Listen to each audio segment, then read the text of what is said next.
Hi there, it's LDake again with Kale Realty, your Illinois licensed broker. And today we're going to be talking about certified funds. Now I know for some of you this is 101 stuff, but it's such an integral part of real estate that a lot of people gloss over or get excited about and don't pay attention. So I felt it's important that we go over this stuff, okay? Stick around.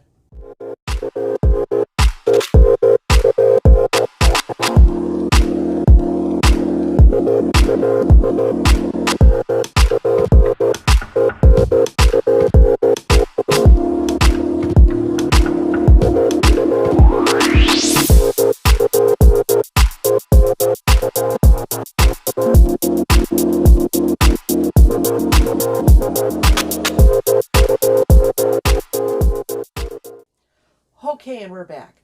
So before we get into anything else, first things first. People are out there who are trying to steal your money, okay? You worked hard for it. Don't let somebody do this to you. You have to be proactive, okay?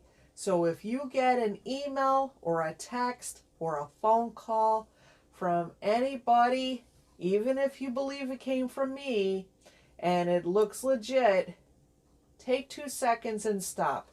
Contact that person on a phone call, an actual phone call, not a text or anything, to make sure that they actually requested those funds. I don't care if it's from me, from your lawyer, the title company, your new landlord, whoever. These guys are crafty. There's a whole range of things that they're doing. So just take 2 seconds and make sure. Okay, so you verified that, yeah, they really do need that amount of money, right? So here's what I want you to do. Physically go to the bank. Yes, get in your car, jump on the bus, whatever you need to do, and go to the bank. And show the bank the email that you got, okay? And this is, again, after you verified that it's legit, right?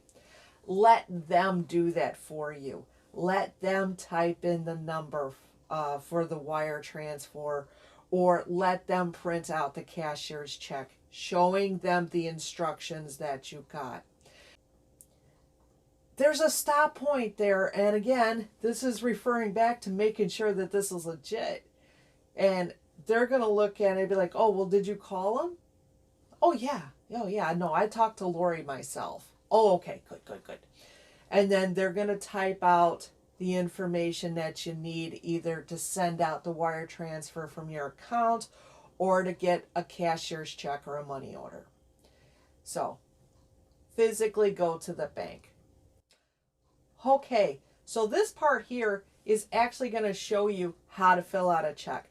I know this seems like total 101 stuff to people as old as me, but a lot of younger folks have never dealt with a check in their life. And everything's going electronic these days, but still there are times where you're actually going to have to physically get a check, okay? So allow me to explain it for you. The bank is going to ask you for a few details, all right? Again, show them on your phone your instructions. Let them do this for you to make sure it's done right. And the first part is going to be remitter. That's you, okay? Now, if you're getting a money order, sometimes you actually have to fill out your name, your address, and then you sign it. Now, in a cashier's check, especially if you go into the bank and it's being pulled directly from your account, well, they have it pre-made with that information down in the corner. The bank president signed it in the corner and stuff, okay? So there's that. Two other parts is how much is a check for? Now, if this is for me for a rental, I'm going to be asking for 2 checks, maybe more. So you're going to have, for a rental, first month's rent. It's going to be due at lease signing. And that's going to be often paid to Kale Realty. But if I tell you something different, again, refer back to the instructions I give you. The second one is going to be for the security deposit or move-in fee. So that's going to be often paid directly to the landlord, all right? So The third one, if I'm asking for more, it's usually because it's a pet fee and separating the security deposit from the pet fee or whatever, okay? But generally, I'm going to be asking for 2 checks.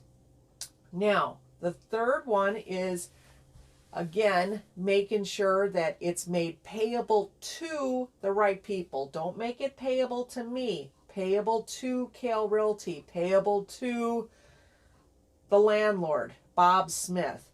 Payable to the property manager. Whoever, okay? Not payable to me. I can't take it. And then it's going to be for the correct amount. First month's rent is $1,500, let's say. All right. Now, if you guys are roommates and you're pulling your money together, try to just give the bank the full amount and make it into one check. That way, because every check needs a receipt, so it's like it's going to get really long. So if you can try to get it in as few checks as possible, that would be great. Some landlords, when you're making a rent payment, they only want one check and they're not going to take partial payments, okay?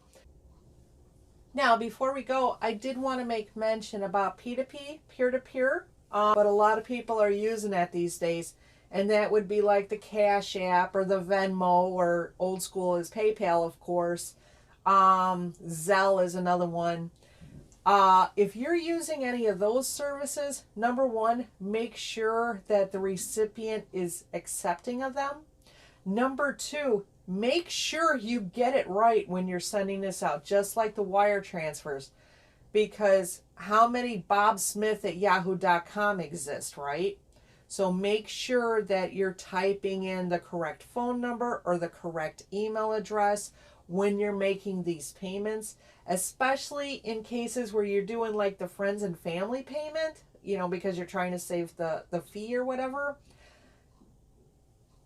Those aren't as secure from what I've been understanding. And if you send it to Bob Smith 1 instead of Bob Smith 11, well, Bob Smith 1, and he gets it and he's not the intended recipient, he might not want to send it back to you, and that might best be gone, okay?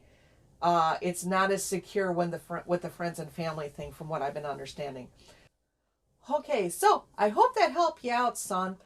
If you have any questions, please feel free to reach out. That's what I'm here for. And once again, I'm going to drive it into you the best way I can. Wire fraud is real. There are people who are trying to steal your money. Make sure that you're sending it to the intended recipient. If you go into a bank, show them the instructions. Let them help you, okay? Take care. And remember, I always have time for you and your referrals.